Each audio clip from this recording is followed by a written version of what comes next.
কুসুম সিরিয়ালের আগামী পর্বে এবার কি ধরা পড়বে কুসুম? লোগোর চোখের আড়ালে লুকিয়ে থাকা সেই রহস্যময় মুখ কি বেরিয়ে আসবে? বন্ধুরা, গাঙ্গুলি বাড়ির সেই রহস্যময় লোগো নিয়ে কি এবার সব সত্য সবার সামনে চলে আসবে?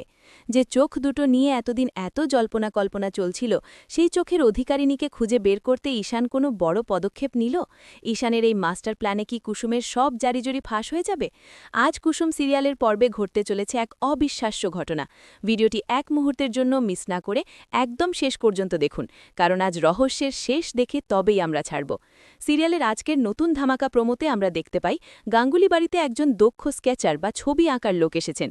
ঈশান তার মনের মধ্যে থাকা সেই অসম্পূর্ণ ধাঁধা মেলাতে মরিয়া হয়ে উঠেছে। সে স্কেচারকে নির্দেশ দেয় যে তাদের গাঙ্গুলি গ্রুপ অফ কোম্পানিজের লোগোতে যে চোখ দুটো ব্যবহার করা হয়েছে, সেই চোখের ওপর ভিত্তি করেই যেন পুরো মুখটা আঁকা হয়। ঈশান পরিষ্কার জানিয়ে দেয় যে ওই চোখের সাথে মিল রেখে যদি পুরো মুখটা আঁকা যায়, তবেই তারা বুঝতে পারবে সেই রহস্যময় মেয়েটি আসলে কে। ঈশানের এই কথা শুনে বাড়িতে এক থমথমে পরিস্থিতির সৃষ্টি হয়। মীনাক্ষী তো রীতিমতো অবাক হয়ে ঈশানের দিকে তাকিয়ে থাকে। তার চোখে মুখে স্পষ্ট ভয়ের ছাপ। যদি সত্যিই লোগোর চোখের সাথে কুসুমের মুখ মিলে যায়, তবে তো আর রক্ষা নেই। অন্যদিকে কুসুম নিজেও বেশ অবাক এবং কিছুটা আতঙ্কিত।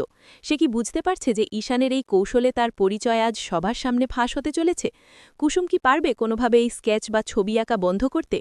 এখন প্রশ্ন হলো, স্কেচের কি সত্যিই কুসুমের মুখটাই হুবহু এঁকে ফেলবে, নাকি শেষ মুহূর্তে অন্য কোনো বড় টুইস্ট আসবে যা ঈশানের এই পরিকল্পনাকে ভেস্তে দেবে?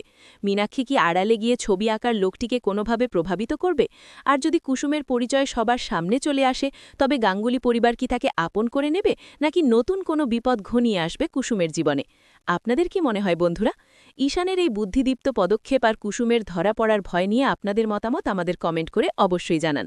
আর কুসুম সিরিয়ালের এমন সব দুর্দান্ত এবং ধামাকা আপডেট প্রতিদিন সবার আগে পেতে আমাদের চ্যানেল জিরো নাটক এখনই সাবস্ক্রাইব করুন এবং ভিডিওতে একটি লাইক দিয়ে আমাদের উৎসাহিত করুন।